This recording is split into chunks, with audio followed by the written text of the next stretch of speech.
విఠల్ గారు చెప్పండి, మన వీళ్ళిద్దరు వాదనలు ఎట్లా ఉన్నాయి, మీరేమంటారు?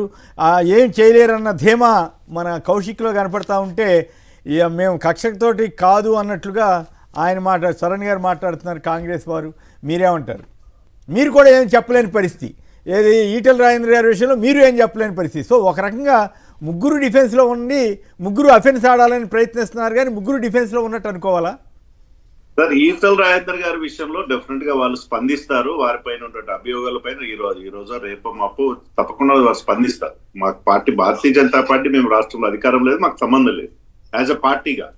బట్ ఒక మాట, ఇవాళ చాలా చాలా ఇష్యూస్ కాళేశ్వరం ఈ ఘోష్ కమిషన్ లో తెలుసు. ప్రధానమైన అంశం సార్, మీరు చాలా సీనియర్ పాత్రికేయులు, ఏ నిర్ణయం తీసుకున్నా ప్రభుత్వం అంటే ఎవరు sir? Council of ministers, chief minister అనేది, ఇంక్లూడింగ్ గవర్నర్ ఇస్ గవర్నెన్స్ అంటాం. సో ఇక్కడ క్యాబినెట్ అప్రూవల్ లేకుండా ఇంత పెద్ద ప్రాజెక్ట్ తీసుకొచ్చారనేది వాళ్ళ ఘోష్ కమిషన్ గారు తేల్చినటువంటి అంశం.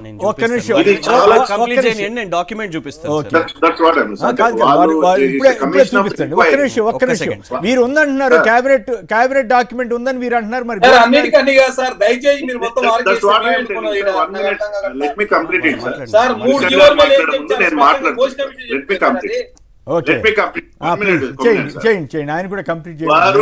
వారు జడ్జిగా, అంటే రిటైర్డ్ జడ్జిగా ఉన్నటువంటి పిసి ఘోష్ గారిని కమిషన్ ఆఫ్ ఎంక్వైరీ కింద వాళ్ళని కమిషన్ ఇచ్చారు. వాళ్ళు చాలా రకాల మంది, దాదాపు 200-300 మందిని సాక్షులని నోటీసులు ఇచ్చి వాళ్ళు మాట్లాడారు, సాక్షులుగా పిలిచారు, ఎక్స్పర్ట్స్ ని పిలిచారు, అధికారులను పిలిచారు, మాజీ మంత్రులు పిలవడం జరిగింది. ప్రధానమైన సమస్య తేల్చింది ఏంటంటే, దీనికి క్యాబినెట్ అప్రూవల్ లేదు, ఇట్ ఈస్ ఇండివిజువల్ ప్రపోజల్. అంటే ముఖ్యమంత్రి గారు కూడా క్యాబినెట్ అప్రూవల్ లేకపోతే ఇండివిజువల్ ప్రపోజల్ చూడాలి, లేదా ఇరిగేషన్ ఎవరైనా సరే. So how it is possible? ఇది నిజమా? నిజమా అయితే బహుశా భారతదేశంలో one of the biggest scam ఇది. ఒకవేళ అదే నిజం అవుతే, క్యాబినెట్ అప్రూవల్ లేకుండా ఈ ప్రాజెక్ట్ ఒకవేళ తీసి ఉంటే, అంటే ప్రపోజ్ చేసి ఉంటే, this will be a biggest scam in India. అంటే ఇంత ₹1,00,000 కోట్ల పెద్ద అధికార దుర్వినియోగానికి పాల్పడిందంటే నేను అది వాస్తవం చెప్పాలి. మరి ఇప్పుడు అట్లా కాదు, ఈయన కొన్ని పాయింట్స్ రేజ్ చేశారు. ప్రధానంగా ఆర్థిక శాఖ కార్యదర్శిని ఎందుకు అవార్డు చేశారు? దానిపైన స్పందిస్తారు సార్. ఇది నిజంగా బయాస్డ్ గా ఉంది, నిజంగా ఫెయిర్ గా కనిపించట్లేదు. ఒక రకంగా చెప్పాలంటే, ఇప్పుడు ఆర్థిక శాఖ ఈటెల రాజేందర్ మీద చాలా ప్లీడింగ్ ఇగ్నోరెన్స్ అని, ఎకనామిక్ హెల్త్ ని పట్టించుకోలేదు అనేది చాలా రకాల కామెంట్స్ చేశారు వాళ్ళు. అంటే ఇంటెన్షనల్లీ వాళ్ళు అవాయిడ్ చేశారని. సో దానికి ముఖ్యమంత్రి మంత్రిగా, ఆర్థిక శాఖ మంత్రిగా, అంతకుముందు ప్రిన్సిపల్ సెక్రటరీ గారు ఉంటారు, ఇప్పుడు చీఫ్ సెక్రటరీగా ఉన్నారు. అంత తానే నడిపించినటువంటి విషయం. ఆ ఫండ్స్ రిలీజ్ చేయడం కూడా అధికారులు రిలీజ్ చేస్తారు. మంత్రి, ఆర్థిక శాఖ మంత్రి క్యాబినెట్ లో, అంటే అసెంబ్లీలో బిల్లు ప్రపోజ్ చేయడం, దానికి సంబంధించి శాఖ వారికి కాదు, మంత్రి గారి సంతకం కూడా ఉంటది ఫైనల్ గా వాటి మీద, ప్రపోజల్స్ మీద. ఇక్కడ లోన్ సార్, కాళేశ్వరం ప్రాజెక్ట్ అంతా కేఐపిఎల్, అంటే కాళేశ్వరం ఇరిగేషన్ ప్రాజెక్ట్ డబ్బు వచ్చిన తర్వాత లోన్, అది గవర్నమెంట్ ఎక్సెప్ట్ ఎంత ఇచ్చారు, లోన్ ఎంత తెచ్చారు, అది లాబ్ బడ్జెట్ కూడా, అది కూడా ఇరిగేషన్ ప్రాజెక్ట్ కింద ఉన్నటువంటి కార్పొరేషన్, అది ఫైనాన్స్ డిపార్ట్మెంట్ కార్పొరేషన్ కాదు. So what ever it made, Etela Rajender గారు బాధ్యత ఉంటే వాళ్ళు స్పందిస్తారు, వాళ్ళు తప్పకుండా మాట్లాడతారు. నేనేమి యాజ్ అ బీజేపీ పార్టీగా మొదటి నుంచి కూడా భారతీయ జనతా పార్టీ కాళేశ్వరం అనేది ఏటీఎం లాగా మారిపోయింది. ఇది అధికార దుర్వినియోగం జరిగింది, ప్రజా దుర్వినియోగం జరిగింది అని చాలా సందర్భంలో మేము మాట్లాడాం. ఇవాళ మీరు చూపిస్తారు వెదిరే శ్రీరామ్ గారు, వీళ్ళందరూ రికమెండేషన్స్. అదే వెదిరే శ్రీరామ్ గారు, కృషాంక్ భాయ్, అదే వెదిరే శ్రీరామ్ గారు కమిషన్ ముందు ప్రజెంట్ అయ్యి ఆయన అభిప్రాయాలు చెప్పడం జరిగింది. తుమ్మిడి నుంచి సిడబ్ల్యూసి వాటర్ లేదని తుమ్మిడి దగ్గర ఎప్పుడు చెప్పలేదు, మిస్లీడ్ చేశారని చెప్పారు. Recommendations of cabinet committee on reengineering of major engineering projects, government GO dated 15th February 2015.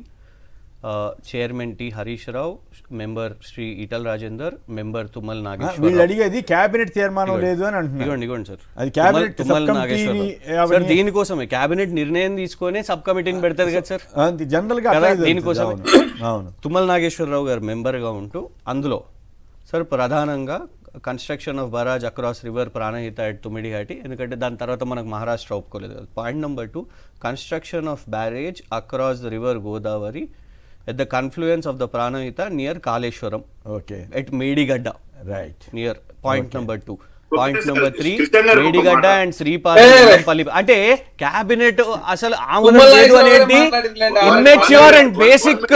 అంటే అసలు నాకు ఒకటి అడుగుతా, కేంద్ర ప్రభుత్వం గడ్డి వీకిందా? ఒక చిన్న ప్రశ్న, విఠల్ గారు మీరు అనడం, కాంగ్రెస్ వాళ్ళు అనడం అంటే మూర్ఖత్వం కానీ విఠల్ గారు మిమ్మల్ని అడగడం. మాట్లాడేది మీరేదో తప్పు చేయకపోతే మొత్తం ఏదో మేము ఇరికిచ్చినట్టు మన ఈడీ తెలుసా 1000 కోట్ల రూపాయలు గొర్రెల స్కామ్ జరిగింది. ఒకటా ఒక్క మాట సార్, మీ వల్ల అధికారులంతా జైల్లో ఉన్నారు కదా. ఇటు ఎందుకని మాట్లాడేది? డైవర్ట్ ఒక్క మాట విఠల్ గారు అనగానే కొత్తది ఎత్తినట్టు మళ్ళీ ఇక. తెలంగాణ ఇటు అయితే లేదనగానే కొత్త స్కామ్ అన్నాడు. రైట్. ఒక్కొక్కరు మాట్లాడండి దయచేసి. కాదు నేను ఒకటే క్వశ్చన్ అడుగుతున్నా. ఒక్క నిమిషం కౌశిక్ గారు మీరే మాట్లాడుతున్నారు. ఒక్క నిమిషం కౌశిక్ గారు మీరే మాట్లాడుతున్నారు. ఒక్క నిమిషం అరే ఫస్ట్ మీకే కదా అవకాశం ఇచ్చి మీరు ఎంతసేపు మాట్లాడితే అంతసేపు విన్నాం. భలే మాట్లాడతారే మీరు. మీ దగ్గర సమాచారం ఉంటే మాట్లాడాలి తప్ప మధ్యలో నన్ను ఎందుకు ఆపాదిస్తారు? ఇప్పుడు మాట్లాడండి. ఇప్పుడు సరే మీరే మాట్లాడండి. రైట్. ఇప్పుడు మీరే మాట్లాడి తుమ్మల నాగేశ్వరరావు మీ దగ్గరే ఉన్నాడు. ఇప్పుడు ఆయన ఈయన పేరు తీశారు, దానికి సమాధానం చెప్పండి. తుమ్మల నాగేశ్వరరావు గారు ఏం మాట్లాడి సార్ మీరు విన్నారు కదా. సబ్ కమిటీ వేసిన మాట వాస్తవం కానీ చర్చ జరగలేదని చెప్పి వారే మాట్లాడింది కదా. చర్చ జరగకపోతే మరి అప్పుడే చర్చ జరగకపోతే అప్పుడే చెప్పాలి కదా. చర్చ జరగలేదు, దీంతో నాకు సంబంధం లేదని అప్పుడే చెప్పుకోవచ్చు కదా మంత్రిగా. దయచేసి తెలంగాణ సమాజాన్ని తప్పుదారి పట్టించే ఉద్దేశం కాంగ్రెస్ పార్టీ మీరు చేస్తా ఉన్నారు. చేసిన పాపాలని మీరే చేసింది కదా సార్. గొర్రెల స్కామ్ చేసిరు, కోర్టు పాల్పడ్డారు. అరే కార్ రేసింది 54 కోట్ల రూపాయలు రాష్ట్ర ప్రభుత్వం ఖజానాకు మీరు నష్టం చేయలేదా? మీరేదో శుద్ధ పూసలా మాట్లాడతలేదు సార్. అంటే మేము మాట్లాడతలేమనా? మేము ప్రజాస్వామ్య బద్ధంగా ఉండాలి, ప్రజాస్వామ్యయుతంగా ఉండాలి, ఎవరి మీద రాజకీయ కక్ష కార్యం తాగుండదని మేము భావిస్తా ఉన్నాం. టీఆర్ఎస్ కూడా మాట్లాడితే మేము కూడా మాట్లాడతా రెడీగా ఉన్నాం సార్. ఎన్ని ఉన్నాయి సార్ మీరు చేసిన తప్పులు? 1, 2, 3 100 ఉన్నాయి మీరు చేసిన పాపాలు. టీఆర్ఎస్ కలవకుండా కలిసి ప్రశ్న సమాధానం చెప్పండి. మీరు గడిపేస్తామంటారు ఇక. మీరేదో కాంగ్రెస్ పార్టీ మాట్లాడుతున్నారు.